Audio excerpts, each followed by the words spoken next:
Ողջույն հարգելիները, շնորհակալություն եմ հայտնում, որ միացաք մեզ Արարատ Աստվածաշունչի առաքելություն։ Այս Կիրակի օրվա սերտողությունը սիրով ձեր համար պատրաստել ենք, ուսումնասիրելու ենք նամակ գաղատացիներին 3-րդ գլուխ 15-ից 29 համարները։ Շարունակում ենք մեր ընդհանուր ուսումնասիրությունները եւ եթե նոր եք մեզ միանում, ծանոթ չեք մեզ, ձեզ ասեմ, որ Արարատ Աստվածաշունչի առաքելությունը հիմնված է սովորեցնել Աստծո խոսքը եւ աշակերտել Աստծո խոսքով։ Մեր նպատակն է խորանալ եւ շատ սերտորեն ուսումնասիրել Աստծո խոսքը, քանի որ մենք համարում ենք Աստծո խոսքը բարձր, կարևոր եւ լինելով հենց ինչպես անունն է Աստվածաշունչ, շունչն է Տիրոջ եւ հարկավոր է, որ յուրաքանչյուր քրիստոնյա Աստծո խոսքը անպայման սովորի, լավ իմանա եւ առաջնորդվի Սուրբ Հոգով, քանի որ երբ որ մենք բացում ենք Աստծո խոսքը, Սուրբ Հոգին է, որ մեզ դասավանդում է։ Ուրեմն ճիշտ մտադրությամբ, ճիշտ դիրքով, ճիշտ մոտեցումով մենք գանք Տիրոջ խոսքին եւ պատրաստ գտնվենք Տիրոջ խոսքը ուսումնասիրելու։ Այս Կիրակի օրվա սերտողության վերնագիրն է Քրիստոս օրենքից վեր է։ Ուրեմն Պողոս առաքյալը 3-րդ գլուխը ավարտում է ավելի պարզ ու հստակ սահմանումով։ Այսինքն ասում է, որ օրենքը Հիսուս ու նոր ուխտը ինչով են տարբերվում եւ իհարկե նա հաստատում է նոր ուխտը որպես գերագույն ուղղությունը եւ փոխարինողը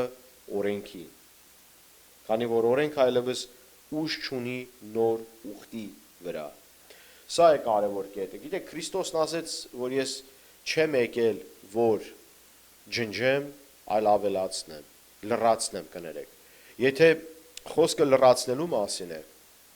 ուրեմն եթե հետևում եք մեզ եւ գիտեք պատճառը Պողոս առաքյալի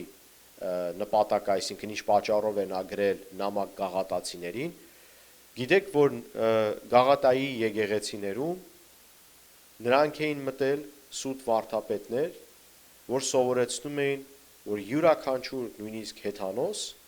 հարկավոր է թլփատվել եւ հետևել օրենքը։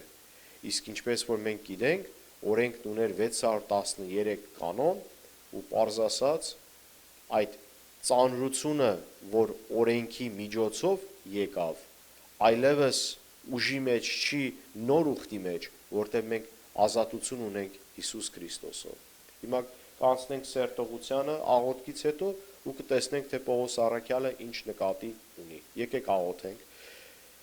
Տեր, մենք շնորհակալ ենք, Հայր Աստված, գալիս ենք մենք Հիսուսի անունով։ Ուղղակի փառք ու շնորհակալություն ենք քեզ հայտնում, Հայր Աստված։ Աղոթում ենք, Տեր, որ մեզ օրհնես, զորացնես, եւ Տեր, աղոթում եմ ես մեր բոլոր ունկնդիրների եւ դիտողների համար, աղոթում եմ նրանց առատորեն օրհնես, զորացնես եւ յուրաքանչյուրիս աշակերտես քո խոսքերով։ Աղոթում եմ, որ այսօրվա սերտողությունը թող Սուրբ Հոգին մեզ դասավանդի եւ աղոթում ենք այս ամենը Հիսուսի անունով։ Ամեն։ Ուրեմն հարգելիներս, սկսենք մենք 15 համարից, 15-ից 18-ը կարդանք ու տեսնենք մեզ ինչ է սովորեցնում Տիրոջ խոսքերը։ Մարդկայնորեն եմ ասում, եղբայրներ, արդարև մարդու հաստատած կտակը ոչ ոք չի բեկանի, ոչ էլ դրա վրա ուրիշ բան կավելացնի։ Աբրահամին ու նրա որդուն խոստումները տրվեցին, Սուրբ Գիրքը չի ասում եւ սերունդներին, ինչը շատերին է վերաբերում, այլ վերաբերում է մեկին եւ քո սերնդին, եւ Պողոս առաքյալը մեջ բերում է անում Ծննդոց 12-րդ գլուխ 7 համար, որը է Քրիստոս։ Ուրեմն շարունակենք, բայց սա եմ ասում, այն կտակը, որ նախապես հաստատված էր Աստծու կողմից 430 տարի հետո եղած օրենքը չի քանդի, որ խոստումը ջնջվի, որովհետև եթե ժառանգությունն օրենքից լիներ, ապա այլևս խոստումից կախված չէր լինի, բայց Աստված Աբրահամին խոստումով շնորհեց։ Արգելիներս այս համարում Պողոս առաքյալը ասում է. եկեք ձեզ ավելի ծանոթ եւ ձեր առօրյային ավելի ծանոթ, ձեր կյանքին ծանոթ օրինակներով բացատրեմ ու հասկացնեմ, թե սա ինչ է նշանակում։ Ասում է այն ինչ որ Աստված հաստատեց Աբրահամի հետ, նման է կտակի կամ պայմանագրի, որը երկու կողմերը հաստատել են ու կնիքնել դրել են եւ դա չի կարող չեղարկվել։ Ուրեմն պայմանագիրը Աբրահամի եւ Աստծու միջև է եւ այս կտակը հաստատելու համար պահանջում էր Աբրահամի համաձայնությունն ու համագործակցությունը։ Ինչ որ արդեն հաստատվել է պայմանագրում այս կտակի մեջ, այլևս չի կարող փոխվել, որովհետև փակվում էր ու կնիքով կնքվում կտակը։ Հենց այս պատճառով էլ Պողոս առաքյալը ուզում է բացատրել, որ ավելացնելու որևիցե բան չկա նոր ուխտին, քանի որ սա վերաբերում է այն սուտ վարդապետներին, որ ուխտի ազատությունը Հիսուս Քրիստոսով փրկվելու այս աստվածաբանությունը նրանք ավելացնում էին օրենքը հետևելու կարևորությամբ։ Բայց Պողոս առաքյալն ասում է ավելին, որ ապագայում եկող այս այն ինչ որ պետք է գար, որ Հիսուսն էր պարզապես, օրենքը, այսինքն այդ խոստումը, այդ կտակը եղել է օրենքից առաջ։ Ուրեմն ինչա որ օրենքն եկել է, օրենքը չի սրբագրում նրանից առաջ եկած խոստումը, որ Աբրահամին էր տված։ Ու հետևաբար ուզում է ասել, այն ինչ որ հաստատվել է եւ կնքվել է որպես կտակ, օրենքը դա չի չեղարկում։ Այսինքն ավելի պարզ ասած, երբ որ այս սուտ վարդապետները սովորեցնում են, որ Քրիստոսի հետ միասին օրենքն է պետք հետևել, տանում են նորից ծառայության, տանում են նորից ծանրության եւ տանում են նորից գործերին, ոչ թե փրկություն Հիսուս Քրիստոսով։ Եվ գիտեք ինչն է հետաքրքիր հարգելիներս, պետք է ուղղակի ուշադիր լինել։ Որևէ եկեղեցի, որ քարոզում է գործեր, ոչ թե փրկություն Հիսուս Քրիստոսով, պետք է զգուշ լինել եւ պետք է խորապես ուսումնասիրել։ Եթե մենք անցնենք Տիրոջ խոսքին եւ տեսնենք Տերը մեզ ինչ է ասում, շատ ավելի հստակ է եւ պարզ է, բայց ասեմ ձեզ, կան մարդիկ, որ Աստծո խոսքն են նույնիսկ շահարկում։ Դրա համար ինչն է կարևոր։ Ռեսուրսներ կան, որ կարող եք օգտվել։ Հետևեք, սովորեք եւ խորապես ուսումնասիրեք Աստծո խոսքը։ Քանի որ Աստծո խոսքը, երբ մենք կարդում ենք, Տիրոջ ճշմարտությունն ենք տեսնում, ոչ թե իմ կարծիքը, ոչ թե ձեր կարծիքը, այլ Աստծո խոսքը։ Եվ այստեղ ինչ որ գրված է 15-ից 18 համարների մեջ, շփոթվելու հնարավորություն չկա, որովհետև ասում է Պողոս առաքյալը, որ ոչ մի բան չի ավելացվում, կտակը փոխվել հնարավոր չէ, կնիքով կնքված է եւ պետք է կատարվի։ Հիմա մենք կտեսնենք, թե օրենքի մասին նա ինչ է ասում, որ ավելի լավ հասկանանք, օրենքը ինչու տվեց Աստված։ Եթե մեր սերտողություններին հետևել եք, նույնիսկ նամակ հռոմեացիներին, նամակ եբրայեցիներին եւ մյուս համարները, որ մենք ուսումնասիրել ենք, դուք գիտեք, որ օրենքը ինչ դեր է կատարում։ Բայց հիմա եկեք կարդանք 19-ից 24 համարները եւ տեսնենք, թե Տիրոջ խոսքը մեզ ինչ է բացատրելու։ Արդ օրենք ինչի համար է։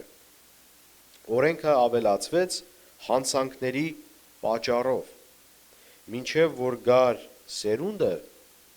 որին տրվեց խոստումը եւ տրվեց հրեշտակների կողմից միջնորդի միջոցով, բայց միջնորդը մեկը չէ, իսկ Աստված միակն է։ Ուրեմն օրենքն Աստծո խոստումներին հակառակ է քավլիցի, որովհետև եթե օրենք տրված լիներ, որ կարողանար կյանք տալ, ապա արդարությունը հիրավի օրենքից կլիներ, բայց գիրքը ամեն ինչ մեղքի տակ փակեց, որպեսզի խոստումը Հիսուս Քրիստոս հավատի միջոցով տրվի հավատացողներին։ Երբ դեռ հավատը չէր եկել, օրենքի ներքո ենք փակված։ Այն հավատի համար, որ պիտի հայտնվեր։ Ուրեմն օրենքը մեզ համար դաստիարակ եղավ դեպի Հիսուս Քրիստոսը, որպեսզի հավատով արդարանանք։ Հարգելիներս, Պողոս առաքյալը հարցի պատասխանը տալիս է, ասում է, որ եւ մանրացնում է թեման, որ հեշտ հասկացվի։ Նա ասում է, որ օրենքը տրված է մեղքերի կամ մեղքի պատճառով եւ որպես ժամանակավոր լուծում կամ ասենք դաստիարակելու եւ պատրաստելու ժողովրդին Հիսուսին եւ նոր ուխտին։ Ինչպես ասացինք եւ նույնիսկ շեշտեցինք անցյալ սերտողություններում, ուրեմն օրենքն ուներ 613 կանոններ եւ նոր ուխտի մեջ խրատողը հենց ինքը Աստված է եւ բացի Հիսուսից ուրիշ միջնորդի կարիք չունենք։ Այսինքն հարգելիներս հասկանանք, թե ինչ է կատարվում։ Հավատքի այս ընթացքի մեջ ստեղծագործությունից մինչ այսօր Աստված տարբեր ժամանակաշրջաններ է տվել, որ աստվածաբանները այսպես են թվում եւ դասում։ Ուրեմն առաջինը մենք գիտենք, որ Աստված անմեղության այս շրջանը տվեց, երբ որ Ադամ եւ Եվային ստեղծեց, մեղքը դեռ չկար, նրանք ազնիվ մաքուր էին ու աշխարհում մեղք չկար, պղծված չէր։ Բայց երբ որ Եվան եւ Ադամը կերան այդ պտուղից, չարի եւ բարի գիտության ծառից,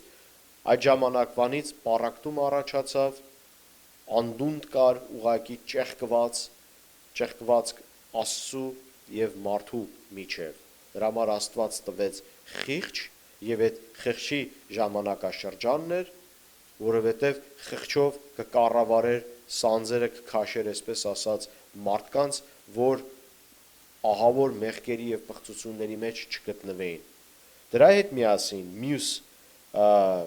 ժամանակաշրջանը կառավարության ժամանակաշրջանն էր։ Եվ Պողոս առաքյալը շատ հստակ կերպով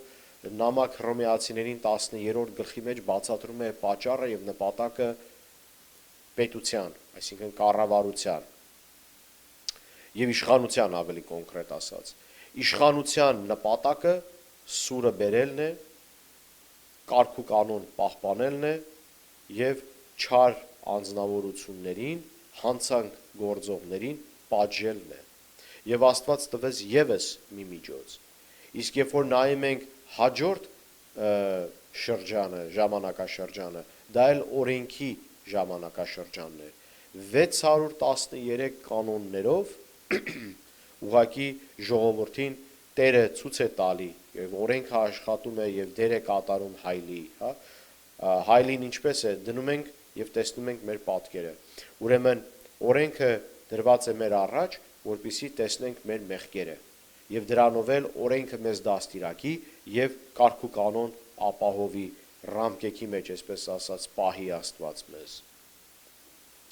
Սա է կարևոր կետը։ Եվ Պողոս առաքյալը իր միտքը շարունակում է, ասում է ժողովուրդ, հարգելիներս, եթե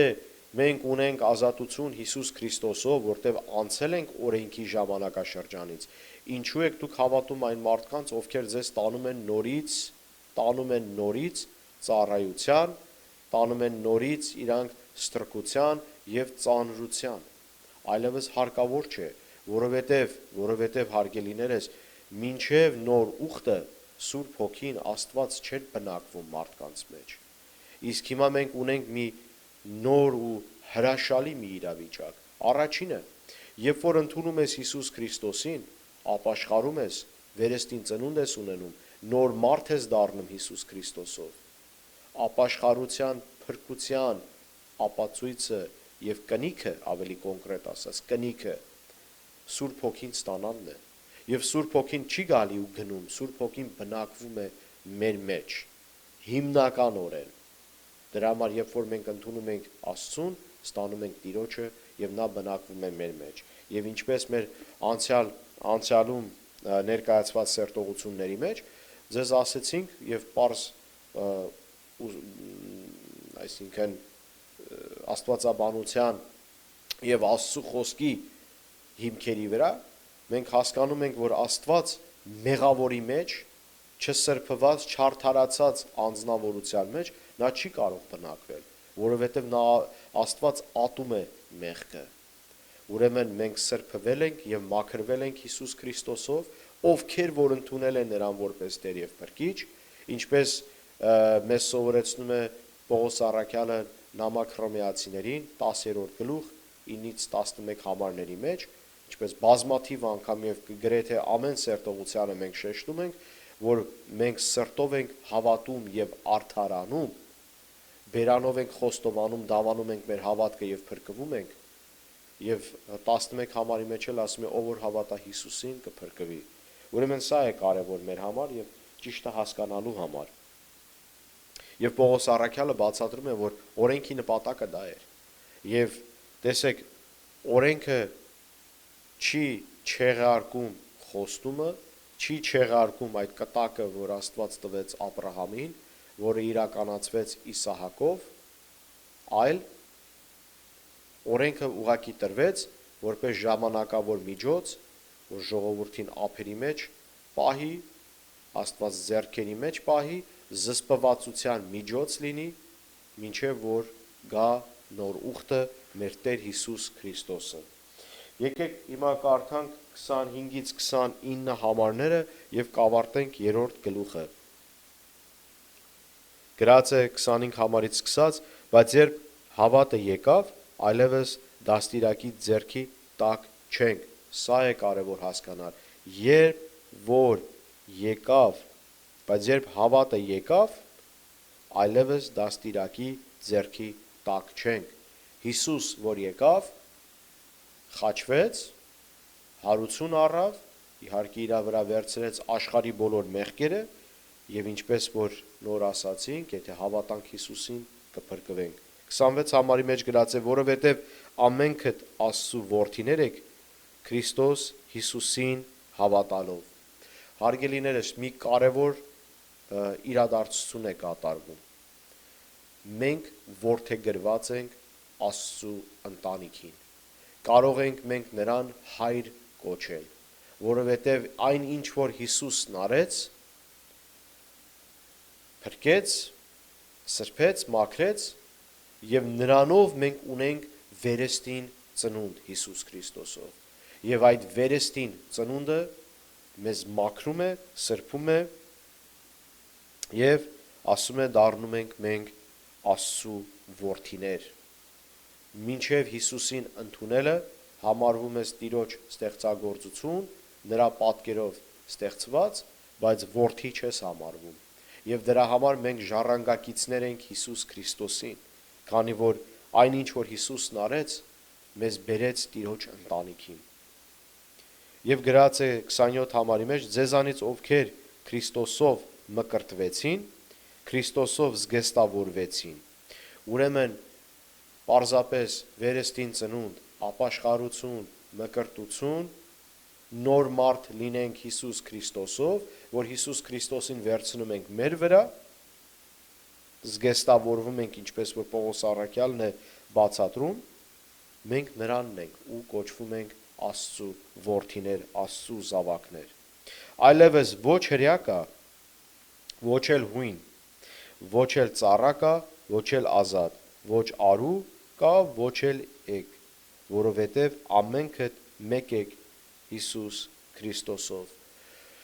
Հարգելիներս, տարբերություն այլևս չկա հրյայի եւ հեթանոսի, հրյայի հույնի, չինացու, ճապոնացու, ամերիկացու, ֆրանսացու, տարբեր ազգերի միջև։ Եվ գիտեք ինչ է ուզում ասել Աստծո խոսքը, որ երբ որ մի ժամանակ մինչև նոր ուխտը եղել է հրյաները որպես Աստծո ժողովուրդ, արդեն Հիսուս Քրիստոսով, երբ որ այդ վարակույրը պատրվեց վերևից ներքև,